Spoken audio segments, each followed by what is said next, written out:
siapkan hatiku untuk dengar firman-Mu. Haleluya. Terima kasih ya Tuhan Yesus. Pagi hari ini Tuhan, kami bersyukur ya Tuhan Yesus, kalau kami boleh beribadah kepadamu, kembali datang menghadap tata hadirat-Mu Tuhan, dan kekudusan, keagungan ya Tuhan Yesus kami berikan kepadamu, sebagai bentuk penyembahan, pengagungan kami, rasa syukur kami Tuhan kepadamu. Ya Allahku kami hari ini Tuhan, sungguh Engkau menghargai setiap orang-orang yang beribadah, dan Kau akan mengadakan pembedaan bagi orang-orang yang beribadah kepadamu dan orang-orang ya Tuhan Yesus yang menjauh daripada Engkau Tuhan. Pagi hari ini Tuhan Yesus, biarlah karya Roh Kudus terus bekerja di dalam hati kami Tuhan. Roh Kudus itulah yang menyiapkan kehidupan hati kami masing-masing Tuhan, untuk kami siap mendengar kebenaran firman-Mu. Terima kasih Tuhan, terima kasih. Inilah pujian dan pengakuan kami. Pada saatnya Tuhan, kami mau mendengarkan kebenaran firman-Mu. Persiapkan hati kami semua, biarlah Roh Kudus terus menerangi setiap firman Tuhan, mengenalkan firman Tuhan itu, meneguhkan dan menjelaskan dengan sejelas-jelasnya Tuhan. Ya, Roh Kudus juga berkarya dalam pemberitaan ini. Kau tutup fokus kuasa dalam-Mu Tuhan. Kau menolong Tuhan Yesus untuk bangsa dan negara kami ini, masyarakat semua yang ada di Indonesia, bahkan seluruh dunia ini Tuhan, dalam sama-sama menghadapi pandemi ini, di gelombang kedua ini Tuhan, kami mohonkan kepadamu, biarlah kuasa Allah terus menaungi kami, menaungi kehidupan setiap orang-orang yang percaya. Dan Engkau ya Tuhan Yesus, Sang punya langit dan bumi ini, Engkau yang menciptakan kami semua ini Tuhan. Kami percaya bahwa Engkau datang ke dunia ini bukan untuk membinasakan, tetapi Engkau memberikan hidup yang kekal itu Tuhan. Terima kasih Bapa. Kami percaya dan kami siap mendengarkan kebenaran firman. Haleluya, haleluya, amin. Shalom saudara, puji syukur kepada Tuhan. Kita akan langsung saja buka di dalam kitab Yohanes pasal yang kedua, ayat yang pertama sampai dengan 11. Mari saya undang semua untuk membuka Alkitab kita di dalam Yohanes pasal 2 ayat yang pertama sampai yang ke-11. Saya akan membaca di ayat yang pertama, saudara yang kedua, dan seterusnya. Yohanes pasal 2 ayat 1. Pada hari ketiga ada perkawinan di Kana yang di Galilea, dan ibu Yesus ada di situ. Yesus dan murid-muridnya diundang juga ke perkawinan itu. Ketika mereka kekurangan anggur, ibu Yesus berkata kepadanya, mereka kehabisan anggur. Kata Yesus kepada Maukah engkau berlaku ibu? Tetapi ibu Yesus berkata kepada pelayan-pelayan, apa yang dikatakannya kepadamu, buatlah itu. Di situ ada 6 tempayan yang disediakan untuk tumpasuhan menurut adat orang Yahudi. Masing-masing isinya 2-3 muyung. Yesus berkata kepada pelayan-pelayan itu, isilah tempayan-tempayan itu penuh dengan air, dan mereka pun mengisinya sampai penuh. Lalu kata Yesus kepada mereka, Sekarang jaduklah dan bawalah kepada pemimpin pesta. Lalu mereka pun membawanya. Setelah pemimpin pesta itu mengecap air yang telah menjadi anggur itu, ia tidak tahu dari mana datangnya, tetapi pelayan-pelayan yang mencedok air itu mengetahuinya. Ia memanggil mempelai laki-laki dan berkata kepadanya, setiap orang yang menghidangkan anggur yang baik dahulu, itu sudah orang puas minum, barulah yang buruk baik, yang kurang baik. Akan tetapi engkau menyimpan anggur yang baik sampai sekarang. Hal itu dibuat Yesus di Kana di Galilea sebagai yang pertama dari tanda-tandanya, dan dengan itu ia telah menyatakan kemuliaannya, dan murid-muridnya percaya kepadanya. Saudara, kemarin kita sudah belajar di tahun ini, yaitu kita terlibat di dalam rencana Allah. Banyak orang yang sudah dilibatkan dan dilibatkan ke dalam satu kebenaran yang tidak mungkin gagal, suatu kebenaran yang tidak mungkin tidak terjadi ya, kebenaran yang tidak mungkin salah. Nah, kita juga dibawa kepada suatu kerinduan untuk berharap atau tertuju kepada, ya, hari ini saudara kita akan melihat tanda ini. Saudara perhatikan, kalau saudara perhatikan tanda ini, kira-kira kota ujung pandang ini, ya, kalau melihat di jalan, saudara melihat di jalan ada tanda seperti ini, misalnya kota ujung pandang ini, berarti saudara masih 30 km lagi untuk ketemu dengan kota ujung pandang ini. Atau misalnya 10 km lagi jalan tol Jagorawi. Nah, tanda yang ketiga adalah terminal bus Baranang Siang, misalnya 7 km lagi. Kalau saudara melihat tanda seperti ini di jalan, menurut saudara kira-kira sudah sampaikah sesuai tujuan itu? Atau saudara sudah tahu bahwa saudara sudah nyampe di tempat itu? Atau saudara berpikir, oh ini masih sekian kilometer lagi. Tentu kalau ada penunjuk jumlah kilometer akan lebih mudah untuk kita mengerti. Oh ini kota ujung pandang ini masih 30 km di sini. Atau misalnya ada tanda memasuki kota ujung pandang, berarti saudara memang ada di wilayah itu tetapi belum di kota ini. Saudara tahu ini hanya adalah satu tanda. Dan mungkin diteruskan beberapa tanda-tanda kemudian yang mengarah, kalau misalnya itu kota, berarti mengarah kepada satu kota itu, menuju ke kota itu. Nanti semakin mendekat, oh tinggal ini langsung Anda masuki, ada tulisan Anda memasuki kota ujung pandang. Nah, inilah tanda-tanda yang diberikan di kehidupan kita. Dalam kehidupan sehari-hari banyak tanda-tanda yang mengelilingi kehidupan kita. Misalnya saudara, tanda-tanda alam tanpa ditulis. Kalau ada mendung, terus kemudian kondisi cahaya semakin gelap, ditambah lagi petir, kemudian suara gemuruh, saudara pasti memperkirakan akan turun hujan. Dan semakin pekat, saudara akan melihat ini hujannya akan deras. Tanda-tanda ini apakah itu mengindikasikan bahwa hujan? Tidak. Tanda-tanda ini menunjukkan arahnya atau memberitahu kita apa yang menjadi satu tujuan. Nah saudara, kalau keliru menginterpretasikan, mengartikan, menjelaskan dari tanda-tanda itu, pasti akan membuat tersesat. Misalnya ini nggak ada 30 km, kita akan berpikir, kemudian menginterpretasikan, mengartikannya apa? Ini sudah kota belum? Atau ini sudah di luar kota?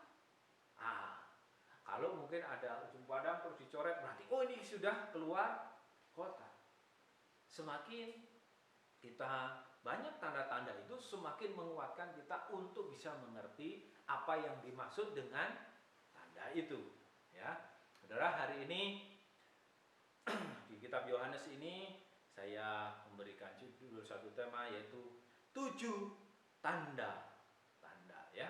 7 tanda-tanda, tetapi yang pertama ini saya kasih subtema yaitu misinterpretation, atau 7 tanda-tanda kesalahan menafsirkan. Saudara, tadi saya sudah buka bahwa jika kita melihat tanda terus kemudian kita salah menafsirkan, itu akan berpengaruh buruk. Atau di luar itu, bisa saja jadi masuk ke kota itu, atau bisa saudara keluar, bahkan mungkin sudah saudara sampai mengira sudah sampai tempat kota itu, tetapi belum.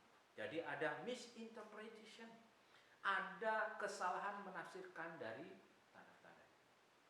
Ya, saudara, di dalam kitab Yohanes yang kita baca ini, Yohanes sudah memberikan satu petunjuk yang jelas. Di dalam Yohanes 20 ayat 30 sampai 31 dikatakan memang masih banyak tanda lain.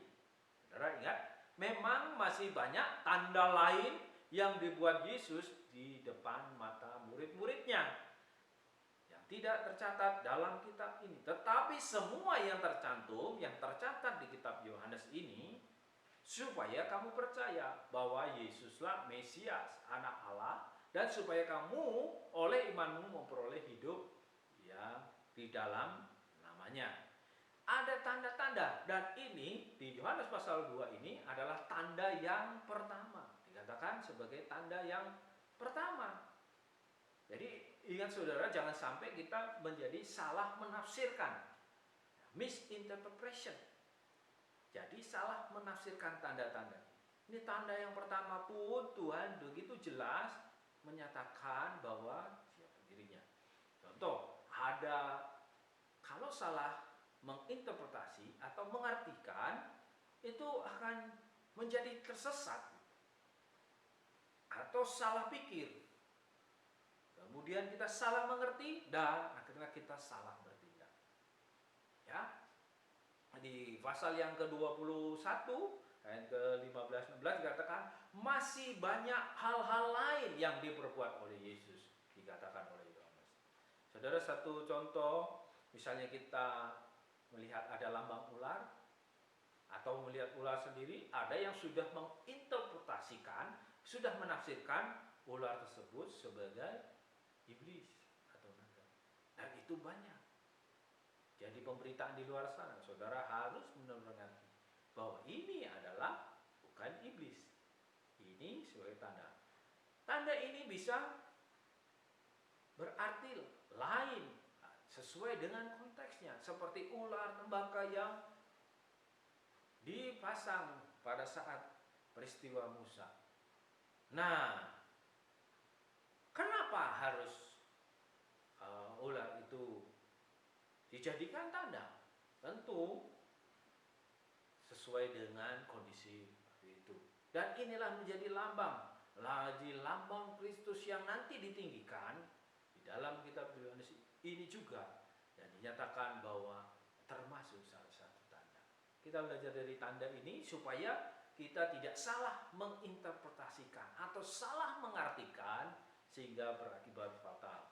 Ya, kalau kita salah masuk ke kota karena lihat tanda-tanda, kita masih bisa berputar-putar. Ya, tentu sangat merugikan atau bisa mencelakakan. Tetapi hari ini bagaimana kita bisa mengerti tanda-tanda itu? Ya, ada tanda pertama dikatakan ketika ia melihat Yesus lewat, ia berkata, lihatlah anak domba Allah. Lihatlah anak domba. Apakah benar itu domba beneran? Ini dinyatakan sebagai tanda, ya saudara. Kemudian Andreas mula-mula bertemu dengan Simon saudaranya, dan ia berkata kepadanya, kami telah menemukan Mesias. Tadi ada tanda sebagai anak domba Allah. Kemarin kita sudah belajar yang anak domba Allah yang menghapus dosa dunia. Menemukan Mesias, ya. Saudara, kita bisa melihat tanda ini, bisa mengerti tanda-tanda ini sehingga tidak salah menginterpretasikan. Yang pertama adalah kita mengerti makna tentang tanda itu, mengerti artinya tanda itu. Seperti tadi sudah dijelaskan, kalau kota Ujung Pandang ini 30 km, berarti itu kita harus memaknai, mengerti jaraknya masih harus ditempuh sepanjang 30 km. Ya. Kita harus mengerti tanda itu, mengerti makna dari tanda itu. Seperti banyak kita melihat, misalnya contoh di lampu merah, perempatan ada lampu 3 warna.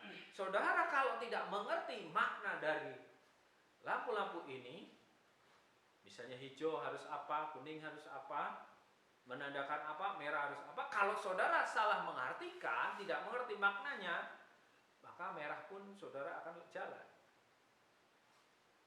Hijau pun saudara akan berhenti karena tidak tahu maknanya. Tapi kita tentu sudah tahu loh ya, kalau merah itu di perempatan lampunya itu menandakan artinya harus berhenti. Jangan sampai salah menginterpretasikan, mengartikan. Jadi kita harus mengerti makna dari tanda itu. Kemudian saudara di situ katakan, dan berkata kepadanya di ayat 10, setiap orang menghidangkan anggur yang baik dahulu, dan sesudah orang puas minum barulah yang kurang baik. Akan tetapi engkau menyimpan anggur yang baik sampai sekarang. Ini juga kata anggur ini banyak yang mensalahartikan, mensalah menafsirkan tentang anggur ini. Ya, dikatakan bahwa Yesus adalah pokok anggur yang benar, dikaitkan dengan itu. Makanya dia memberikan anggur yang terbaik. Ya, tentu di konteks Yohanes itu bicara tentang perumpamaan tentang pokok anggur, tetapi bukan tentang anggurnya ini. Tetapi apa yang ditunjukkan oleh tanda air anggur yang sudah dirubah oleh Tuhan dari air biasa menjadi air anggur ini adalah tandanya. Bukan air anggur ini yang kita harus mengerti, tetapi tanda apakah yang dimasukkan dari air anggur ini, ya saudara. Yang kedua, saudara harus mengerti kegunaan dari tandanya itu. Kalau kegunaan dari tanda itu kita tidak mengerti, setelah kita mengerti maknanya, kita harus tahu gunanya. Ya, gunanya itu apa saudara? Dinyatakan yaitu hal itu dibuat Yesus di Kana yang di Galilea sebagai yang pertama. Ya saudara, dari tanda-tandanya. Dan dengan itu ia telah menyatakan kemuliaannya dan murid-muridnya percaya kepadanya. Sama dengan tujuan daripada Yohanes tadi menuliskan bahwa apa saudara? Percaya kepadanya. Kegunaan tanda itu adalah percaya. Saudara kalau melihat misalnya dari kota Ujung Pandang 30 km dan saudara tidak percaya. Sudah dekat ini saya nggak akan mau naik kendaraan tapi saya mau berjalan kaki. Ya sudah, saudara berjalan kaki sampai 30 km. Karena saudara tidak mempercayai kegunaan tanda di situ dan tidak mempercayai tanda itu. Padahal saudara sudah mengertinya, ya. Jadi ingat saudara, yang kedua adalah kegunaan itu. Bagaimana tanda yang pertama dibuat oleh Yesus itu untuk membuat murid-muridnya menjadi percaya. Dikatakan di situ, kemudian membuat mereka percaya. Ya.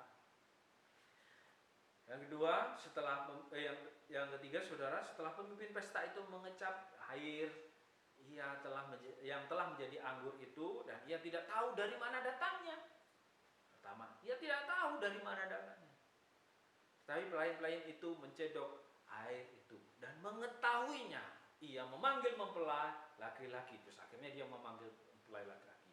Ini juga banyak disalahartikan, dipengertikan. Bahwa harus seperti pelayan-pelayan yang kalau disuruh apa-apa kerjakan.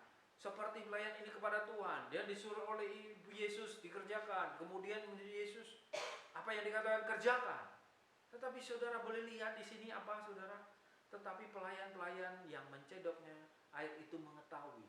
Setelah dia mengetahui, dia tidak memberi tahu pemimpin pesta. Sehingga pemimpin pesta itu juga tidak tahu dari mana air anggur ini yang sudah dilakukan mujizat oleh Tuhan ini. Jadi tentu sebagai pelayan pasti dia akan nurutin setiap ucapan Tuhannya, perintah-perintah Tuhannya. Nah inilah disalah mengertikan. Tanda itu disalah mengertikan. Jadi orang-orang yang ada di situ di peristiwa ini juga disalahartikan. Seperti pemimpin pesta, dikatakan bahwa ada setiap pemimpin tidak mengetahui, dianggap sebagai suatu kesalahan. Ingat saudara, tujuan tanda itu harus kita ketahui, ya. Yang ketiga adalah mengerti tujuan dari tanda itu. Setelah kita mengerti maknanya, setelah kita mengetahui kegunaan dari tanda itu, kita harus mengerti tujuan dari tanda itu. Ya, tujuan ditunjukkan tanda itu apa, saudara? Hal itu dibuat Yesus di Kana di Galilea sebagai yang pertama dari tanda-tandanya, dan dengan itu ia telah menyatakan kemuliaannya. jangan sampai salah mengartikan tanda-tanda. Tanda yang pertama ini air menjadi anggur. Oh saudara, di dalam pernikahan ya Tuhan bekerja, Dia akan memberikan anggur yang terbaik. Semuanya itu bisa disalahartikan. Diartikan secara rohani tentu boleh-boleh saja. Tetapi kalau firman Allah ini menyatakan bahwa semua tanda ini untuk mempunyai satu kegunaan dan tujuan, gunanya supaya membuat orang percaya. Siapakah? Percaya Yesus yang adalah Mesias. Dan tanda itu jangan sampai disalahartikan karena mempunyai tujuan. Tujuannya supaya apa? Memuliakan nama Tuhan. Jadi kita harus mengerti apa itu tandanya dan kita jangan sampai salah mengartikan. Dan kita tahu kegunaan tanda supaya kita percaya kepada Mesias itu sebagai anak Allah, sebagai anak domba Allah yang menghapus dosa dunia. Inilah kalau sampai salah mengerti, kita tidak bisa menerapkan firman Tuhan dengan benar.